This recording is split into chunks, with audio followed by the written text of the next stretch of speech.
Hello students, इस video में हम 10th स्टैंडर्ड का मैथ्स 1 यानी कि अलजेब्रा का क्वेश्चन पेपर डिस्कस करेंगे। तो ये जो क्वेश्चन पेपर है ये मार्च 2023 का क्वेश्चन पेपर है, प्रीवियस ईयर क्वेश्चन पेपर। तो पहले ही क्वेश्चन 2 तक मैंने पहले ही डिस्कस किया है, जिसके 2 वीडियोज चैनल पे अपलोड किए गए हैं।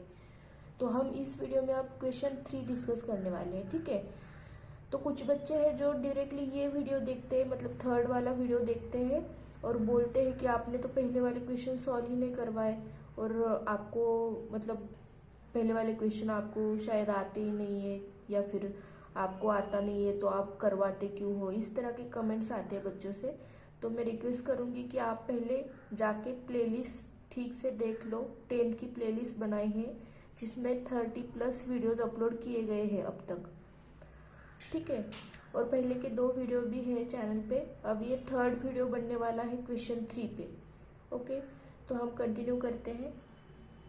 Complete any one activity and rewrite it, 3 marks के लिए है। तो हमें एनी वन सॉल्व करना है। तो यहाँ पे 2 क्वेश्चंस दिए जाएंगे, आपको कोई भी एक क्वेश्चन सॉल्व करना है, ठीक है। फर्स्ट क्वेश्चन क्या है, form a road safety committee of 2, मतलब 2 लोगों की कमिटी हमें फॉर्म करनी है।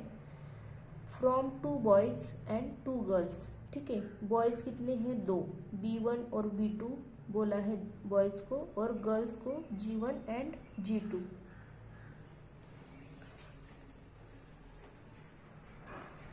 तो हमारे पास कितने लोग हैं, 4 लोग हैं, जिसमें 2 बॉयज है और 2 गर्ल्स है, ठीक है। यहाँ से हमें क्या करना है, कमिटी फॉर्म करना है of 2 people. Complete the following activity to write the sample space. First एक ऑप्शन में क्या है, कमिटी ऑफ 2 बॉयज। अब अगर आपको 2 बॉयज की कमिटी बनानी है तो आपके पास तो 2 ही बॉयज है, ठीक है।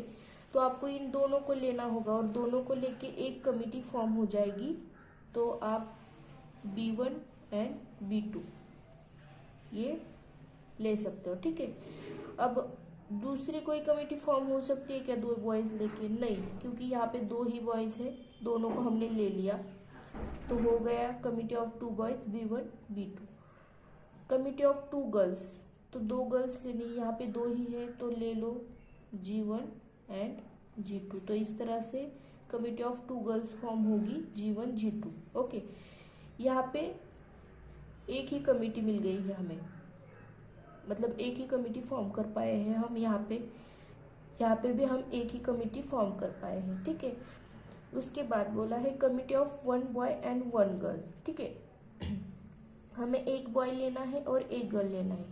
तो हमने अगर B1 ले लिया, मतलब फर्स्ट बॉय ले लिया B1, तो उसके साथ हम G1 को ले सकते हैं, वो एक कमेटी बन जाएगी। उसके बाद B1 के साथ G2 को ले सकते हैं, वो सेकंड कमेटी बन जाएगी। तो यहाँ पे देखो दिख रहा है हमें B1 के साथ G1 लिया है और B1 के साथ G2 को लिया है, ठीक है। अगेन B2 के साथ सेम करना है, B2 के साथ G1 को ले लो और B2 के साथ G2 को ले लो। इस तरह से हमें दूसरी 2 कमिटीज मिल जाएंगी, B2 G1 and B2 G2, ठीक है। इस तरह से अगर हम एक बॉय और एक गर्ल को ले लेंगे तो हमारे पास कितनी कमिटीज फॉर्म होगी, यहाँ पे 4 कमिटी, ठीक है। लास्ट D, सैंपल स्पेस पूछा है। अगर आपको कोई भी कंडीशन नहीं दी और आपको 2 लोगों की कमिटी फॉर्म करनी है तो कैसे कर सकते हो, मतलब आपको B1 B2 G1 G2 में से कोई भी 2 लोग ले लेने हैं। आप दोनों बॉयज ले सकते हो, दोनों गर्ल्स ले सकते हो, एक बॉय और एक गर्ल ले सकते हो, ठीक है। तो इस तरह से कितनी कमिटी फॉर्म हो जाएगी ये पूछा है, जो हमारा सैंपल स्पेस होता है, मतलब जिस पे हम कोई भी कंडीशन नहीं रखते, बस कितने 2 लोगों की कितनी कमिटीज फॉर्म हो सकती है ये हम देखते हैं, ठीक है। तो देखो यहाँ पे पहले तो B1 B2 मतलब बॉयज की कमिटी बना दी, फिर 1 बॉय 1 गर्ल, तो B1 G1 आ गया, फिर B1 के साथ G2 लेंगे हम। उसके बाद B2 G1 एंड B2G2। तो B2G2 यहाँ पे दिख रहा है, तो रह गया क्या है यहाँ पे, B2G1 रह गया था, वो लिख लिया। उसके बाद B2G2 तो दिख रहा है, एंड देन G1G2। मतलब क्या किया गया है, पहले दोनों बॉयज़ की एक कमेटी बना ली, उसके बाद 1 बॉय 1 गर्ल की कमेटी बना ली, इस तरह से ये 4, और उसके बाद लास्ट में बस दोनों गर्ल्स की कमेटी बना ली। ठीक है, तो इस तरह से हमारे पास सैम्पल स्पेस आ गया है। तो इसमें हमें 6 कमिटीज दिख रही है। ठीक है, दो लोगों की हम इस तरह से 6 कमिटीज बना सकते हैं। तो ये हो गया हमारा सैम्पल स्पेस। नेक्स्ट क्वेश्चन देखो,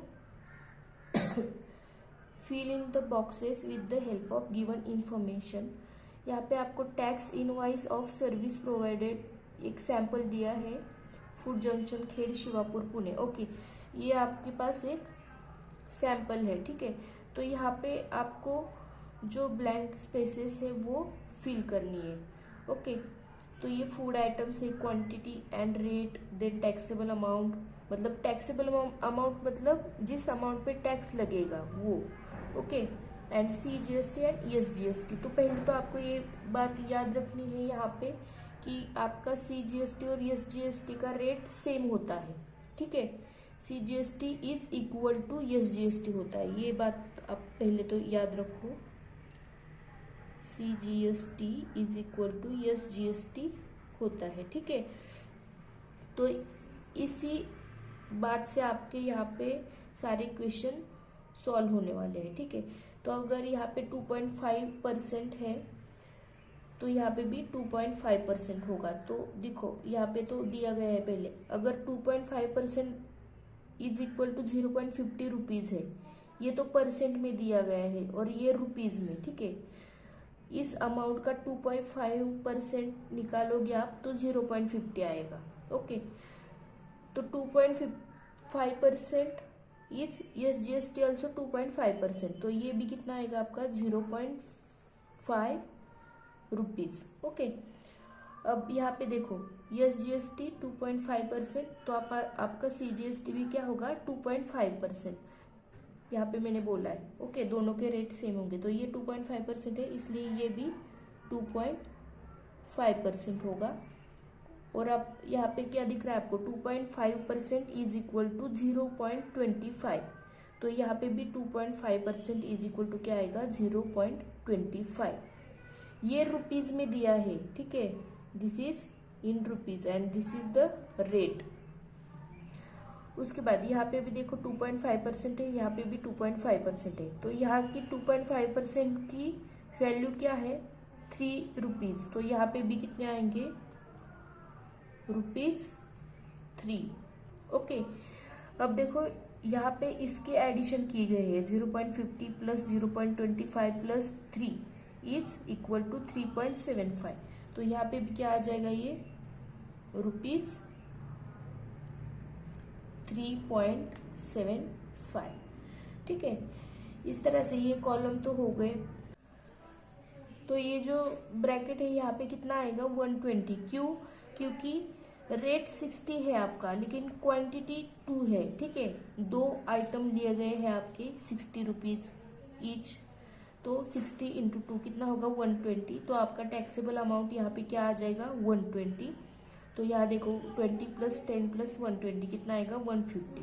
अगर आप 120 का 2.5% निकालते हो तो देखो आपको 3 रुपीज़, यहाँ पे 3 रुपीज़ मिल रहा है। ठीक है, ये जो अमाउंट है वो, तो इस तरह से आप ये फील कर सकते हो। बस आपको क्या याद रखना है, यहाँ पे CGST is equal to ESGST होता है, ये बात आपको याद रखनी है। ठीक है,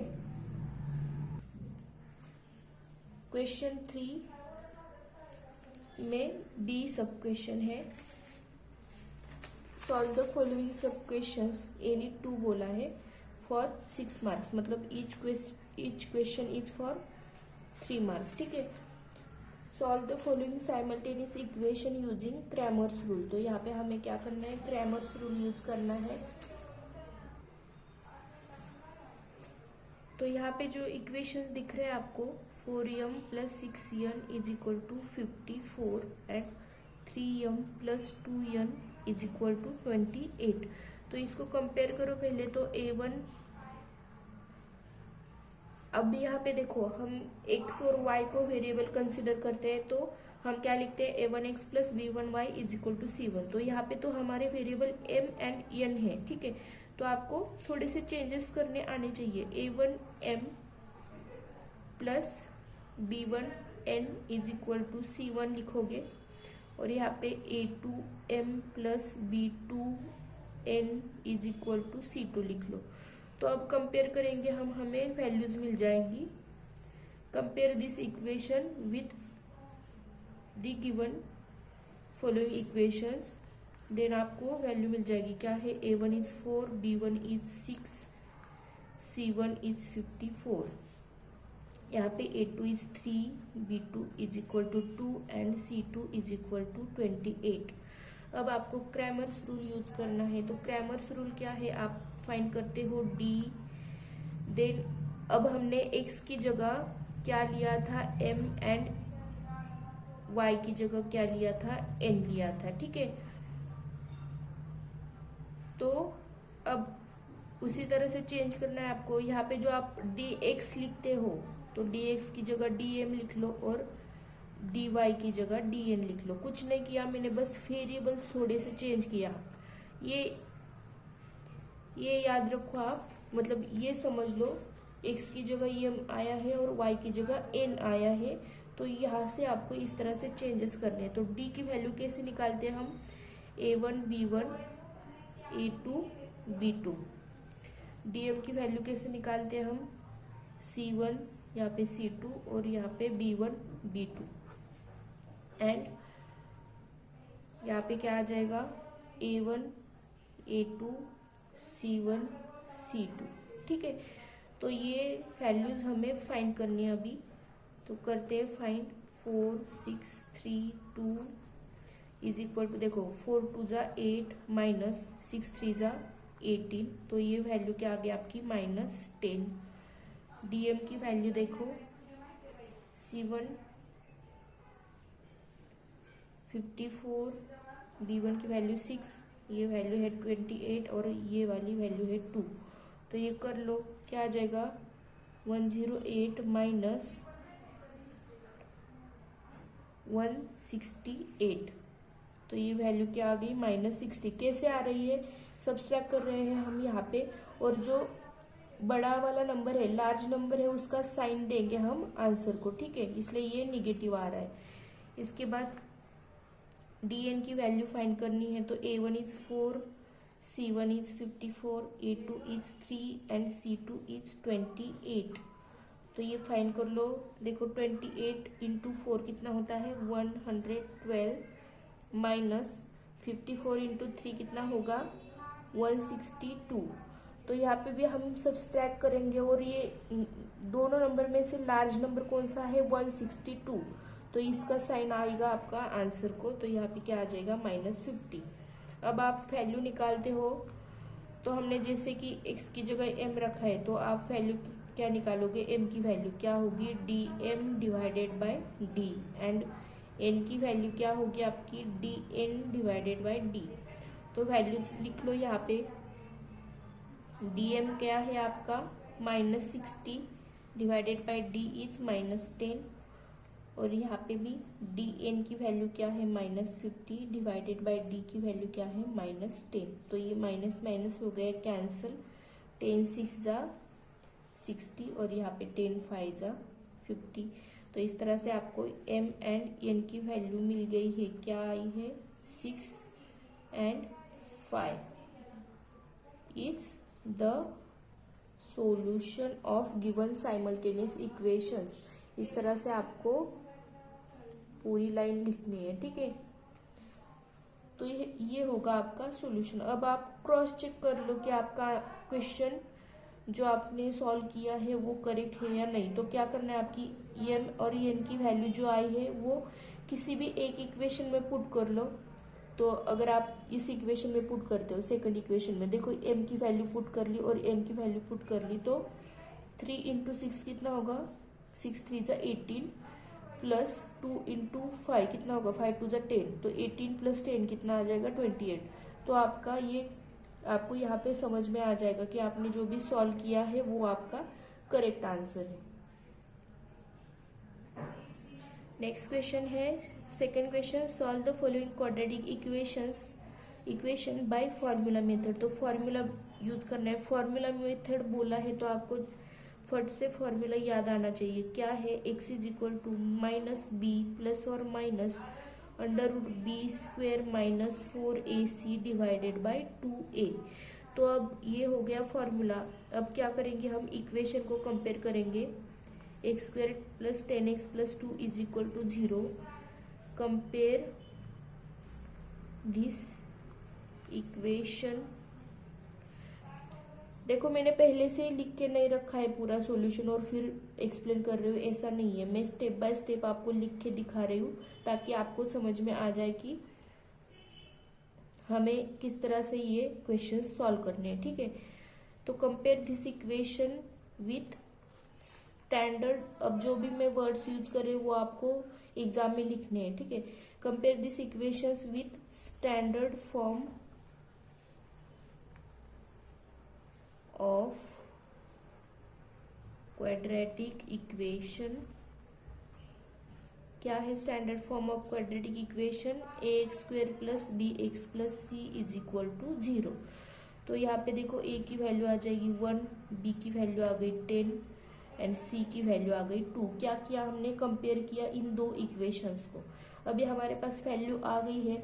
अब हमें जो रूट में वैल्यू रखनी है वो हम पहले तो कैलकुलेट कर लेते हैं। कौन सी value, B square minus 4ac की वैल्यू। तो b की वैल्यू क्या है आपकी 10, उसका स्क्वेयर ले लो माइनस 4, a की वैल्यू है 1, c की वैल्यू है 2। तो देखो 10 स्क्वेयर इज 100 माइनस 4 1 जा 4 4 2 जा 8। तो आपकी वैल्यू क्या आ गई है 92। अब ये जो फार्मूला है यहाँ पे आपकी वैल्यू सारी पुट कर लो। माइनस b मतलब माइनस 10, यहाँ पे प्लस और minus under root 92 divided by twice a की वैल्यू 1 है तो यहाँ पे 2 आ जाएगा। ठीक है, तो ये रूट 92 को किस तरह से लिख सकते हो आप, सोचो जरा।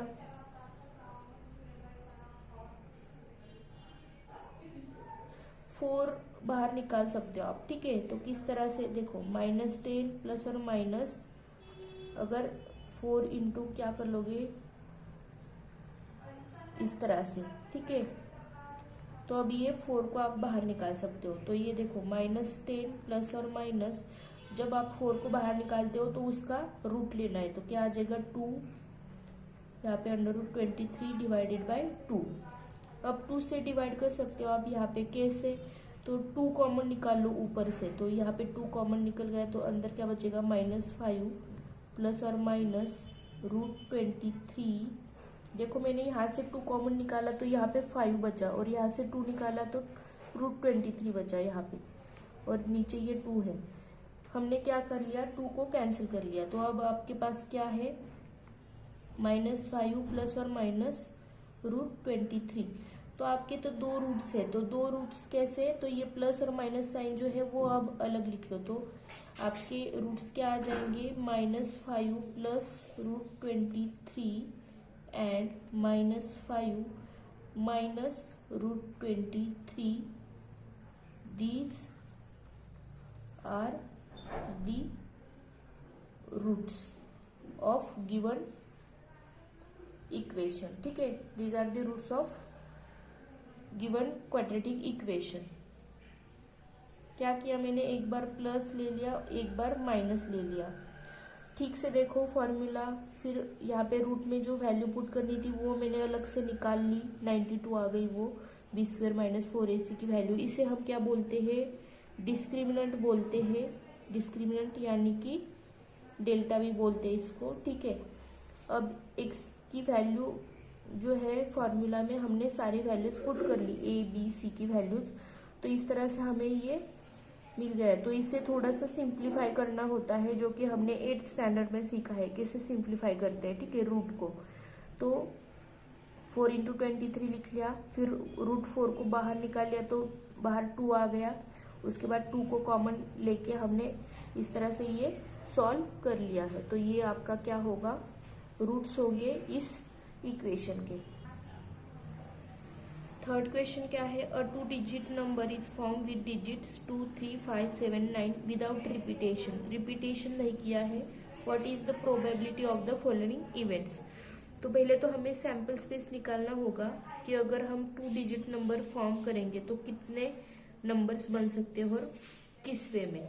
तो देखो 2 के साथ हमें इन चारों नंबर्स को लेना है, तो क्या बन जाएंगे 23, 25, 27, 29। उसके बाद 3 के साथ ले लो, और हमें रिपीट नहीं करना है नंबर, इसलिए हम 2 को 2 बार नहीं ले सकते। मतलब हम 22 नहीं लिख सकते, 33 नहीं लिख सकते। तो यहाँ पे देखो 3 2 ले लिया, 3 5 ले लो, 3 7 ले लो, 3 9 ले लो। उसके बाद 5 के साथ 5 2 5 3 5 7 5 9। उसके बाद 7 के साथ 7 2 7 3 7 5 7 9। 7 7 नहीं लिया है मैंने, क्यों, क्योंकि हमें रिपीटेशन नहीं करना है नंबर का। उसके बाद 9 2 9 3 9 5 9 7 9 9 नहीं लेंगे हम, ठीक है। तो इस तरह से हमारे पास सैंपल स्पेस आ गया है। अब हम कैलकुलेट करेंगे एन ऑफ एस कितना है, मतलब number of elements in sample space. ये कितने आ गए कैलकुलेट कर लो, तो ये है टोटल 20 नंबर्स। ओके, उसके बाद इवेंट ए क्या है, the number form is an odd number. तो आपको इसमें जो भी ऑड नंबर है वो ले लेने हैं, तो आपका सेट ए आ जाएगा। तो देखो ऑड नंबर जो है वो ले लो, 23 25 27 29 32 is even number, 35 37 39 52 is even, 53 57 59 72 is even, therefore 73 ले लो, 75 ले लो, 79 92 इवन है, 93 95 97। तो आपके पास इस तरह से ये कितने नंबर्स आ गए हैं, कैलकुलेट करोगे तो ये नंबर्स है 16। तो एन ऑफ ए इज 16। तो अभी हमें क्या करना है, प्रोबेबिलिटी ऑफ फॉलोइंग इवेंट्स निकालना है। तो प्रोबेबिलिटी ऑफ इवेंट ए अगर निकालना है तो हम कैसे निकालते हैं, P of A is equal to N of A divided by N of S. तो N of A is 16 and N of S is 20। तो डिवाइड कर लो, 4 4 जा 16, 4 5 जा 20। तो 4/5 आपकी प्रोबेबिलिटी आ जाएगी of event A. Now event B क्या है, the number form is a multiple of 5। तो देखो मल्टीपल ऑफ 5 मतलब 5 के मल्टीपल में कौन से नंबर है वो लेने हैं आपको। तो 25 है, 35, देन 75 एंड 95। तो ये नंबर्स कितने हैं, 1 2 3 4। तो एन ऑफ बी क्या आ जाएगा आपका 4, ठीक है। तो आप प्रोबेबिलिटी कैसे निकाल सकते हो, probability of event B is equal to N of B divided by N of S. तो एन ऑफ बी है 4, एन ऑफ यस है 20। तो डिवाइड कर लो, 1 5 जा 20। तो 1/5 आपका प्रोबेबिलिटी ऑफ इवेंट बी आ जाएगा। तो इस तरह से ये क्वेश्चन सॉल्व होगा, बहुत इजी क्वेश्चन है। नेक्स्ट क्वेश्चन है, the frequency distribution table shows the number of mango trees in a group and their yield of mangoes. Okay, find the median of data. तो नंबर ऑफ मैंगोज दिया है आपको, class दिया है, ठीक है, 50 से 100 तक, 100 से 150 तक, इस तरह से। और नंबर ऑफ ट्रीज यानी कि this is the frequency. Okay, अभी हमें क्या करना होता है, जब मीडियन फाइंड करना है तो आप याद रखो आपको क्यूमुलेटिव फ्रीक्वेंसी फाइंड करनी होती है, ठीक है। मीडियन जब भी आपको निकालना है तो याद रखना है क्यूमुलेटिव फ्रीक्वेंसी, ये वाला वर्ड याद रखना है आपको, क्यूमुलेटिव फ्रीक्वेंसी, ठीक है। तो कैसे निकालते हैं हम क्यूमुलेटिव फ्रीक्वेंसी के लिए, मैं CF लिख लेती हूँ। क्या करते हैं हम, 33, देन इसमें नीचे की फ्रीक्वेंसी ऐड करते जाना है। तो यहाँ पे तो 33 आ जाएगा, तो यहाँ पे क्या आ जाएगा 33 प्लस 30।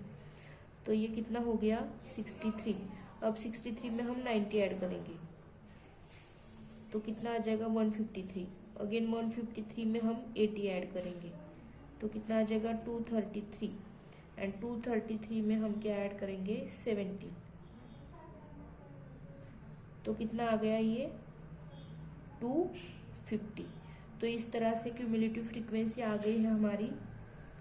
ओके 33, 63, 153, 233, 250। अभी आपको मीडियन निकालना होता है तो आपको क्या करना है, जो हाईएस्ट फ्रीक्वेंसी का क्लास है वो आपको ले लेना है, ठीक है। तो हाईएस्ट फ्रीक्वेंसी का क्लास कौन सा है, यहाँ पे देखो ये वाला क्लास,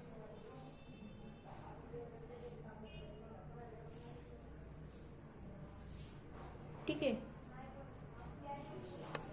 तो ये क्लास ले लिया आपने। अब आपको पता होना चाहिए कि मीडियन फाइंड करने का फॉर्मूला क्या है। तो median is equal to L plus N by 2 minus C M यानी cumulative frequency divided by F into H. तो एच क्या है कि आपका जो क्लास है उसका इंटरवल, मतलब लोअर लिमिट और हायर लिमिट में जो डिफरेंस है वो होता है आपका एच। तो एच की वैल्यू क्या है आपकी 50 और 100 में कितने का डिफरेंस है 50 का। एफ की वैल्यू मतलब एफ क्या होगा आपका, जो आपका मीडियन क्लास है उसकी फ्रीक्वेंसी मतलब एफ, ठीक है, ये होगा f. C f cumulative frequency क्या है, जो इसके पहले वाला क्लास है उसकी क्यूमुलेटिव फ्रीक्वेंसी आपको लेनी है। तो क्यूमुलेटिव फ्रीक्वेंसी आपको 63 लेनी है। यन यानी कि आपका जो टोटल फ्रीक्वेंसी लास्ट में आया है वो वैल्यू, तो यन की वैल्यू है आपकी 2/250, ठीक है। तो ये सारी वैल्यूज, और यल मतलब lower limit, l is equal to 150 lower limit of the median class. तो इस तरह से आपको वैल्यूज मिल गई। आप ये सारी वैल्यूज यहाँ पे पुट कर लो इस फॉर्मूला में, तो क्या आ जाएगा 150 प्लस एन बाई 2, एन की वैल्यू 250 है,